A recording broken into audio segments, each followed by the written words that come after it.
I'm going to end this video with my operation. There's probably a few people curious how that went. I'm going to cover Buddy. I'm going to start off with the three earthquakes that hit yesterday sometime. Now, I don't know if there's any significance to the fact that if there's any connection between the three of them or not. Now, two of them, well, there was one in Japan, one in California. They were both in known earthquake zones. The third one was the most devastating one. It was close. It's outside of Caracas, Venezuela. That's the one that seems to have done the most damage. Now that's part. I guess they have had earthquakes there, but not the massive ones they had yesterday. If you don't know, the current theory is goes back to plate tectonics. They've got the Earth is setting on a number of different plates, and one runs under the other. I don't know quite how you correlate that, but they call it subducting. Is where I'm not a geologist or a plate tectonic. There's a name for this type of science. But anyway, I just know the little bits and pieces. But the plates are sliding under each other, and sometimes they get stuck. There's a little bit of bound up energy, and then they'll snap all at once, and that's an earthquake. That two of these within a few minutes of each other, like a 7.2 and a 7.5 or something. So they're now parts of Caracas. Now here in the U.S. we have pretty good building codes.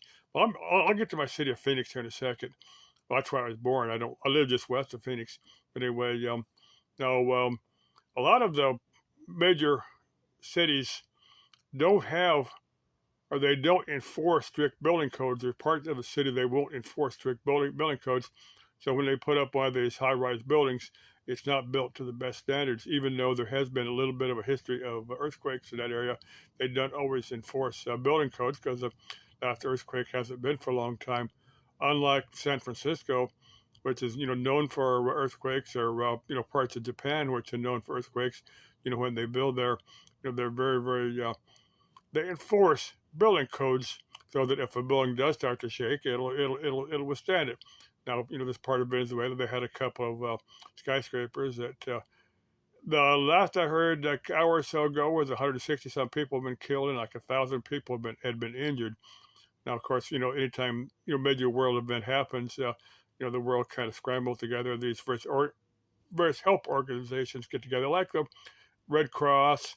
There's well, this in the broadcast in German. It's like it's not the Red Crescent. There's uh, it's Red Cross in German, but it's the same thing. They have the different organizations now. The Caracas's main airport has been damaged, so what they do, they land in another country that has a good airport. Of course, Caracas is some I don't know if it's a seaport, but it's an ocean close there. It's a Caribbean because that's where Venezuela is. It's on the Gulf coast of South America.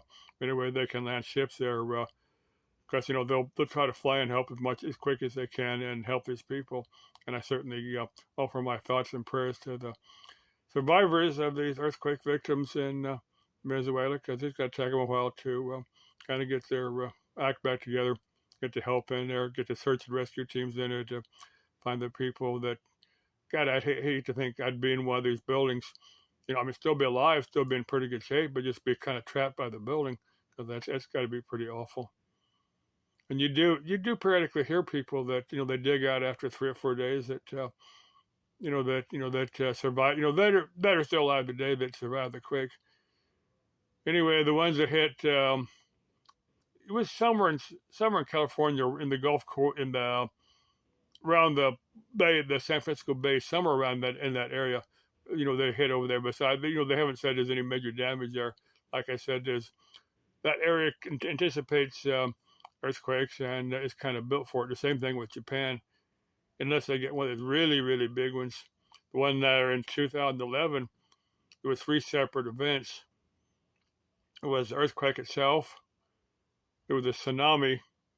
Man, that tsunami killed. Well, worldwide, that tsunami in 2011 killed. Was it two? No, it was no. I'm getting two different events. It was the Banda Aceh. I'm getting Banda Aceh confused with that tsunami, because that Banda Aceh, that was like 2005, 2004, 2005.